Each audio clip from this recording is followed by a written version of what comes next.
بسم اللہ الرحمن الرحیم الصلاۃ والسلام علیک یا رسول اللہ وعلی آلک واصحابک یا حبیب اللہ۔ بے شمار طلباء اور طالبات ان کی ایک بہت بڑی پریشانی یہ ہوتی ہے کہ ان کی صرف و نحو جو ہے وہ انتہائی کمزور ہوتی ہے، جس کی وجہ سے وہ اپنی عبارت جو ہیں وہ حل نہیں کر سکتے۔ عبارات حل کرنے میں ان کو بہت زیادہ مشکل پیش آتی ہے۔ تو گرامر انتہائی ان کی کمزور ہوتی ہے۔ اسی طرح اسکول، کالج اور یونیورسٹی کے جو طلباء ہیں ان کی گرامر بھی بہت ہی کمزور ہوتی ہے، اور ان کو پھر بی اے اور ایم اے کے اندر جو عربک پیپر ہوتے ہیں اس کو حل کرنے میں کافی مشکل ہوتی ہیں۔ تو اس صورتحال کو دیکھتے ہوئے میں نے یہ ارادہ کیا ہے کہ چند دن صرف و نحو جو ہے یہ پڑھائی جائیں، تاکہ ہمارے ہاں جو طلباء کے اندر، طالبات کے اندر یہ کمزوری ہے وہ کمزوری دور ہوں۔ تو آج ہم نحو کا سبق جو ہے وہ شروع کریں گے۔ نحو کا لغوی معنی ہوتا ہے ارادہ کرنا۔ تو نحو جو ہے پڑھنے سے پہلے ایک طالب علم کے لیے 3 چیزوں کا جاننا ضروری ہوتا ہے۔ سب سے پہلے اس کے لیے الفاظ جو ہے ان کا ذخیرہ وہ اس کے پاس ہو، مصادر اس کو اچھے خاصے جو ہیں وہ یاد ہونے چاہیے۔ پھر دوسرے نمبر پر مصادر کرنے کے بعد گردانیں جو ہیں اس کو اچھے طریقے کے ساتھ جو ہے وہ یاد ہونی چاہیے۔ ماضی کی کون سی اقسام ہیں، اسی طرح مضارع ہے، امر ہے، نہیں ہے، اسم فاعل، اسم مفعول۔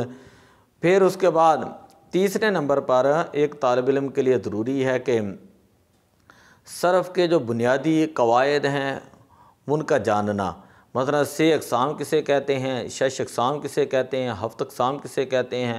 پھر 7 اقسام کے اندر جو قوانین لگتے ہیں صرف کے، ان کا جاننا بھی بہت زیادہ ضروری ہوتا ہے۔ تو آج ہم جو ہے نحو کا پہلا سبق پڑھتے ہیں۔ پہلا سبق ہے لفظ۔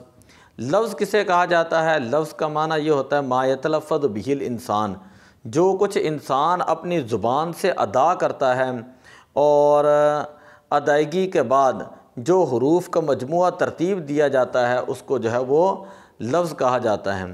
زبان کسی جگہ اعتماد کر کے جو آواز نکالتی ہے اس کو لفظ کہا جاتا ہے۔ لفظ کی ابتداءً 2 قسمیں ہوتی ہیں۔ ایک لفظ وہ ہوتا ہے جو با معنی لفظ ہو، اور جس کا کوئی مطلب ہو، جس کا کوئی معنی ہو، جس کا کوئی مفہوم ہو۔ جیسے رجل ایک آدمی کو کہا جاتا ہے، اور اس کو کتابوں کے اندر کہا جاتا ہے لفظ موضوع، یعنی ایسا لفظ جو با معنی لفظ ہے جس کا کوئی نہ کوئی مطلب ہے۔ دوسری لفظ کی قسم ہوتی ہے کہ جس کا کوئی معنی ہی نہ ہو، اور اس کو کہا جاتا ہے لفظ مہمل۔ جیسے جاسا کن، جاسا کن یہ ایک بے معنی لفظ ہے، اس کا کوئی مطلب اور مفہوم نہیں، تو لہذا یہ لفظ مہمل ہوا۔ پھر جو لفظ مفرد ہے اس کی آگے 3 قسمیں آتی ہیں، ایک اسم، ایک فعل اور تیسری حرف۔ اسم کسے کہتے ہیں؟ اسم کا مطلب یہ ہوتا ہے کہ وہ اکیلا لفظ جو تنہا اپنے معنی پر دلالت کریں، وہ اکیلا لفظ جو تنہا اپنے معنی پر دلالت کرے اور اپنے معنی پر دلالت کرنے میں کسی چیز کا محتاج نہ ہو۔ جیسے زید، جب زید بولا جاتا ہے تو اس سے ذات زید مراد ہوتی ہے۔ دوسرے نمبر پر ہے فعل۔ فعل کا مطلب یہ ہوتا ہے کہ وہ لفظ جو اپنے معنی پر بذات خود دلالت بھی کریں اور ساتھ ہی اس کے اندر 3 زمانوں میں سے کوئی زمانہ بھی پایا جائے، 3 زمانوں میں سے کوئی زمانہ بھی پایا جائے۔ جیسے ضربا تو اس کا معنی ہوگا مارا۔ اور تیسری قسم ہے حرف۔ حرف وہ کلمہ وہ اس کلمے کو کہا جاتا ہے کہ جس کے اندر جو اپنا معنی بتانے میں جو ہے یہ خود تو اپنا معنی نہ بتا سکے، کسی چیز کا محتاج ہو، کسی چیز کا محتاج ہو، جیسے لفظ من۔ پھر دوسری قسم ہے مرکب۔ مرکب وہ لفظ ہوتا ہے کہ جو 2 یا 2 سے زیادہ کلمات سے مل کر بنے۔ مرکب اسے کہا جاتا ہے جو 2 یا 2 سے زیادہ کلمات سے مل کر بنے۔ جیسے محمد رسول اللہ، محمد رسول اللہ۔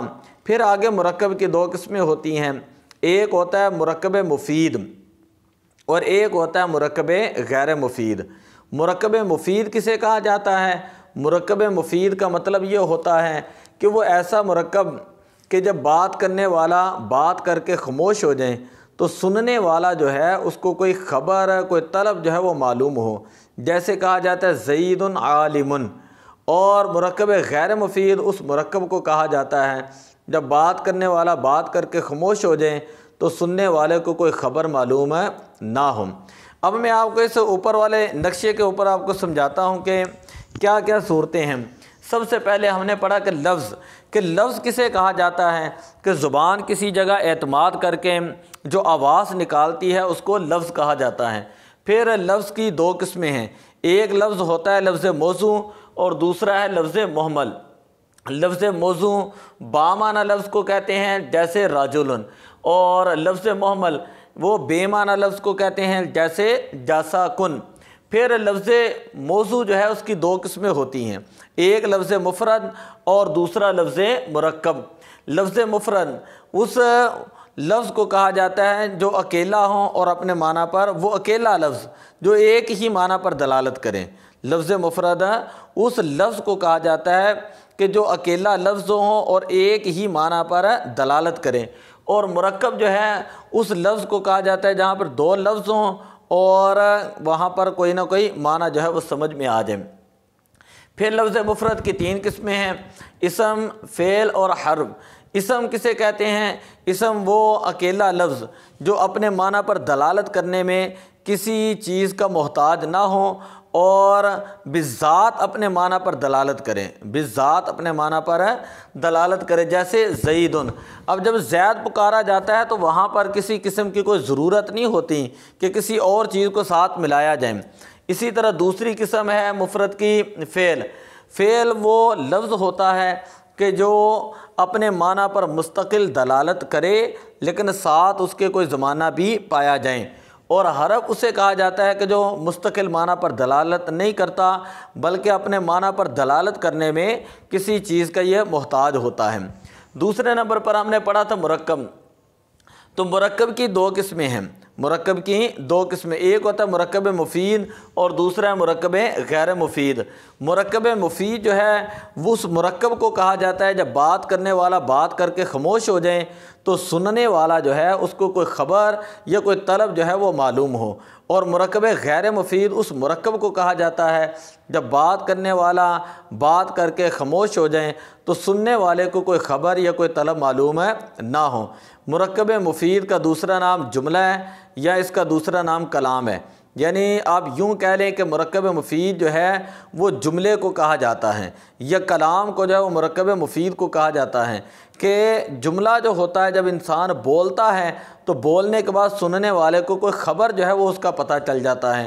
تو آج ہم اتنا ہی پہلا دن ہے، صبر رکھتے ہیں، آپ نے اس کو اچھے طریقے کے ساتھ یاد کرنا ہے کہ لفظ کسے کہتے ہیں، لفظ کی ابتداءً کتنی دو قسمیں ہیں، پھر لفظ موضوع جو ہے اس کی پھر دو قسمیں ہیں، مفرد اور مرکب، اور مفرد کی پھر آگے تین قسمیں ہیں، اسم، فعل اور حرف۔ ہر ایک کی مثالیں آپ یاد کریں اور قرآن پاک کے اوپر جو ہے وہ منطبق کریں۔ تو دعا ہے کہ اللہ تعالیٰ عمل کرنے کی توفیق عطا فرمائے اور دین متین کی سمجھ عطا فرمائے۔ الصلاۃ والسلام علیک یا رسول اللہ وعلی آلک و اصحابک یا حبیب اللہ۔